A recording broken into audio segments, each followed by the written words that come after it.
Hi friends, welcome to Ganitakal YouTube channel. ಸ್ನೇಹಿತರೆ, ಕಳೆದ ಒಂದು ವಿಡಿಯೋದಲ್ಲಿ 2025 KCET D3 ವರ್ಷನ್ ಪೇಪರ್ನ ಸಾಲ್ವ್ ಮಾಡ್ತಾ ಇದ್ವಿ.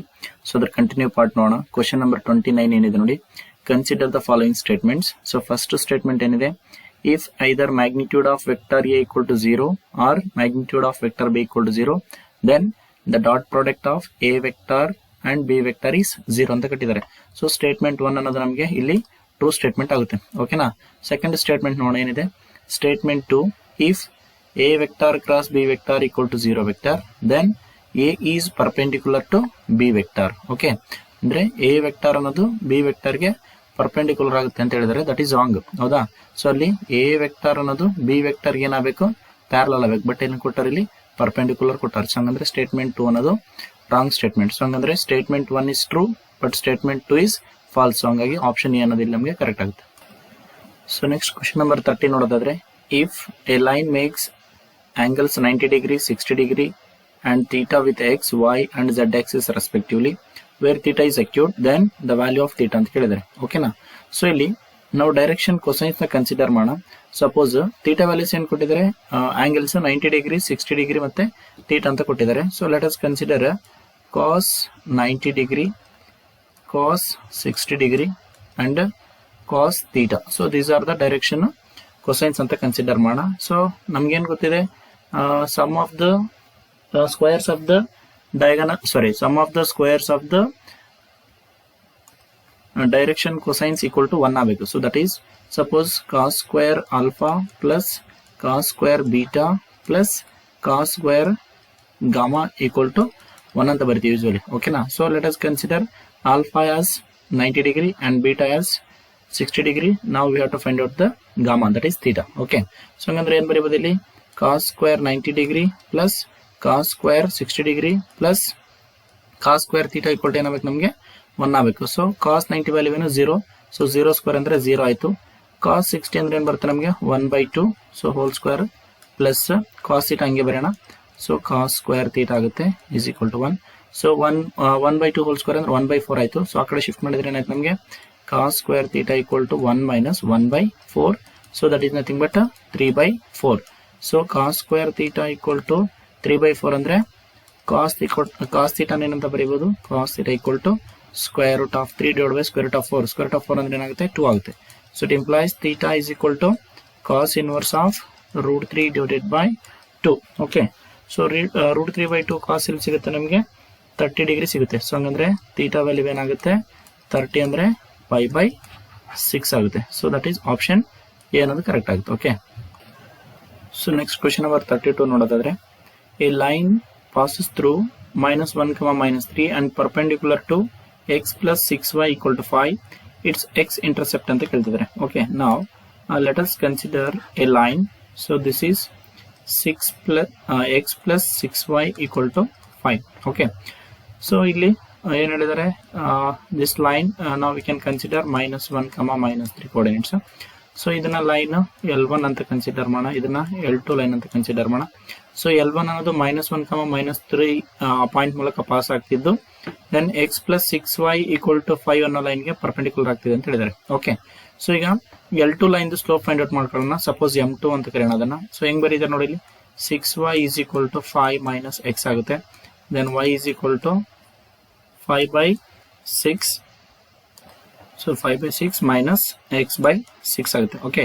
ಸೊ ಸ್ಟ್ಯಾಂಡರ್ಡ್ ಫಾರ್ಮ್ ಬರೆಯೋದಾದ್ರೆ ನಾವು ಏನ್ ಬರೀಬಹುದು, y is equal to -1/6 into x plus 5/6 ಆಗುತ್ತೆ. ಸೊ ಅಂದ್ರೆ ಇಲ್ಲಿ ಸ್ಟ್ಯಾಂಡರ್ಡ್ ಫಾರ್ಮ್ ಏನು, y is equal to mx plus c. So ಹಂಗಂದ್ರೆ ಇಲ್ಲಿ ಸ್ಲೋಪ್ ಏನಾಯ್ತು, -1/6 ಆಯ್ತು. ಸೊ ಹಂಗಂದ್ರೆ M2 ವ್ಯಾಲ್ಯೂ ಏನಾಯ್ತು, -1/6 ಆಯ್ತು. ಓಕೆ. ಸೊ ಈಗ ಎರಡು ಲೈನ್ ಪರ್ಪೆಂಡಿಕ್ಯುಲರ್ ಆಗಿದೆ ಅಂದ್ರೆ ಕಂಡೀಷನ್ ಏನಾಗಿರ್ಬೇಕು, M1 into M2 is equal to -1 ಆಗಿರ್ಬೇಕು. ಓಕೆ. ಸೊ ನಮ್ಗೆ M1 ಅಂದ್ರೆ ಏನು, slope of the first line ಅಂತ ಕರೆಯೋಣ. ಸೊ M1 ಬೇಕಲ್ವಾ. ಸೊ M1 into M2 ಅಂದ್ರೆ ಏನ್ ಬಂತೀಗ ನಮಗೆ, -1/6 is equal to -1. Then minus get cancel. Then M1 is equal to ಏನಾಗುತ್ತೆ, 6 ಆಗುತ್ತೆ. ಓಕೆ.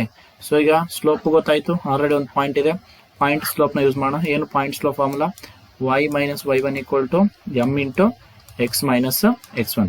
ಸೊ ಇದನ್ನೇನು ಕನ್ಸಿಡರ್ ಮಾಡೋಣ, x1 ಮತ್ತೆ y1 ಅಂತ ಕನ್ಸಿಡರ್ ಮಾಡೋಣ. ಸೊ ಏನಾಗುತ್ತೆ, y minus y1 ಅಂದ್ರೆ ಏನಿದೆ ಮೈನಸ್ 3 ಇದೆ. So that is equal to M ಅಂದ್ರೆ ಏನು ಸ್ಲೋಪ್ ಇಲ್ಲಿ m1 ಅಂತ ಕರೆಯೋಣ ಬೇಕಂದ್ರೆ. ಸೊ m1 ಅಂದ್ರೆ ಏನಾಗುತ್ತೆ 6 ಇಂಟು ಎಕ್ಸ್ ಮೈನಸ್ x1 ಅಂದ್ರೆ ಏನಿದೆ ಇಲ್ಲಿ -1 ಇದೆ. ಸೊ ಮೈನಸ್ ಆಫ್ -1 ಏನಾಗುತ್ತೆ +1 ಆಗುತ್ತೆ.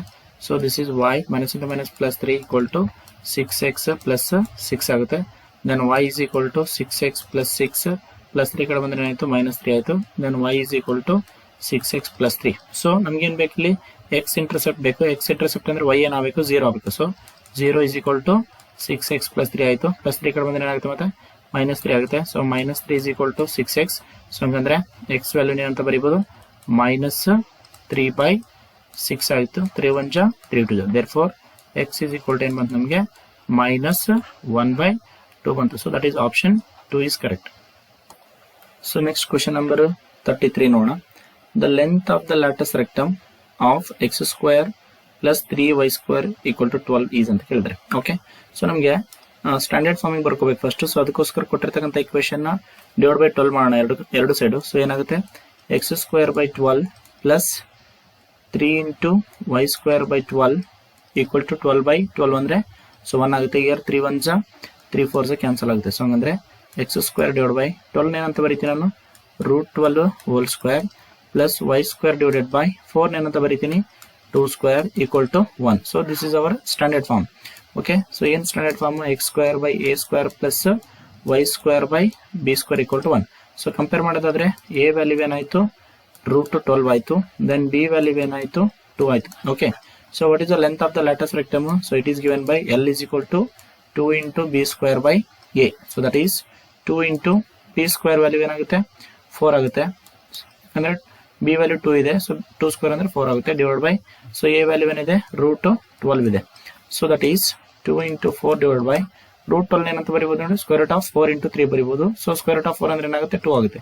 ಸೊ 2 √3 ಆಗುತ್ತೆ. 2 to get cancel. Then length of the lattice rectum is equal to L is equal to 4 divided by √3 units ಆಗುತ್ತೆ. So that is option 3 is correct. So next question number 37 ನೋಡೋಣ. The function f of x equal to e power x plus ax whenever x is less than 0 and b into x minus 1 whole square when x is greater than or equal to 0 is differentiable at x equal to 0. Okay, so differentiable ಆಗ್ತಾ ಇದೆ ಎಲ್ಲಿ at x equal to 0 ಅಂತ ಹೇಳ್ತಿದ್ದಾರೆ. Then so A ಮತ್ತೆ B value ಏನಾಗುತ್ತೆ find out ಮಾಡ್ರಿ ಅಂತ ಹೇಳ್ತಿದ್ದಾರೆ. ಓಕೆ, ಸೊ ಒಂದು ಪಾಯಿಂಟ್ ಗೊತ್ತಿರ್ಬೇಕು ನಮಗೆ, every differentiable function is continuous. So first continuity ಯಾವ ತರ ಚೆಕ್ ಮಾಡ್ತೀವಪ್ಪ ಅಂದ್ರೆ LHL is equal to RHL is equal to functional value ಆಗಿರ್ಬೇಕು. ಓಕೆ, ಸೊ LHL ಚೆಕ್ ಮಾಡೋಣ. ಅಟ್ x equal to 0 ಏನಾಗುತ್ತೆ ನೋಡಿ e power 0. So limit e power 0 plus a into 0 ಆಯ್ತು. So as x tends to 0 ಆದಾಗ e power 0 value ಏನಾಗುತ್ತೆ so 1 ಆಗುತ್ತೆ. So that is the LHS value. Okay, so next RHL ಮತ್ತೆ functional ಎರಡು same ಇದೆ. So RHL ಏನಾಗುತ್ತೆ ನೋಡೋಣ. So RHL is equal to limit so ಏನಿದೆ ಇಲ್ಲಿ b ಇಂಟು 0 - 1 ಹೋಲ್ ಸ್ಕ್ವೇರ್ ಆಯ್ತು. ಸೊ ಹಂಗಂದ್ರೆ 0 - 1 ಅಂದ್ರೆ -1 ಆಗುತ್ತೆ. -1² ಅಂದ್ರೆ +1 ಆಗುತ್ತೆ. ಸೊ +1 ಇಂಟು b ಅಂದ್ರೆ b ಆಗುತ್ತೆ. So this is RHL as well as functional value ಆಗುತ್ತೆ. ಓಕೆ, ಒಂದು ಫಂಕ್ಷನ್ ಕಂಟಿನ್ಯೂಸ್ ಆಗ್ಬೇಕಂದ್ರೆ ಏನಾಗಿರ್ಬೇಕು LHL is equal to RHL is equal to functional value ಆಗಿರ್ಬೇಕು. Okay, so that is LHL ಏನಿದೆ 1 ಇದೆ. RHL ಮತ್ತೆ ಫಂಕ್ಷನಲ್ ವ್ಯಾಲ್ಯೂ ಏನಾಗ್ತಾ ಇದೆ ಇಲ್ಲಿ b ಅಂತ ಆಗ್ತಾ ಇದೆ. ಸೊ ಹಂಗಂದ್ರೆ ಬೋತ್ ಆರ್ ಈಕ್ವಲ್. ಸೊ ಹಂಗಾಗಿ b is equal to 1 ಅಂತ ಗೊತ್ತಾಯ್ತು ನಮಗೆ. ಓಕೆ, ಸೊ ದೆನ್ ಈಗ ಡಿಫರೆನ್ಷಿಯಬಿಲಿಟಿ ಚೆಕ್ ಮಾಡೋಣ. So first left left hand derivative find out ಮಾಡ್ಕೊಳ್ಳೋಣ.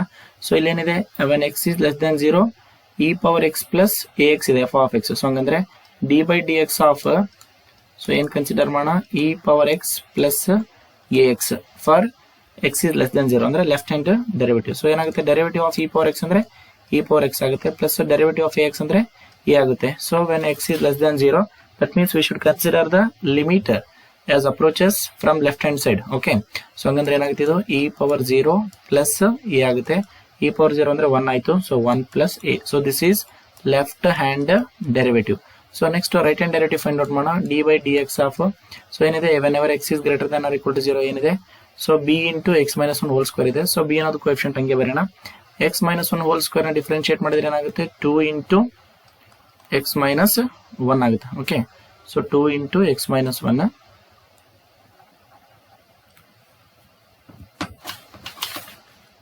ಇಲ್ಲಿ b into 2 into x minus 1.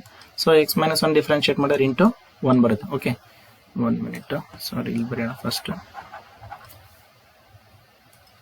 So ಏನಾಯ್ತು, b into x minus 1 whole square. So ಇದರ ಡೆರಿವೇಟಿವ್ ಏನಾಗುತ್ತೆ, b into 2 into x minus 1 into 1. So that is nothing but 2b into x minus 1.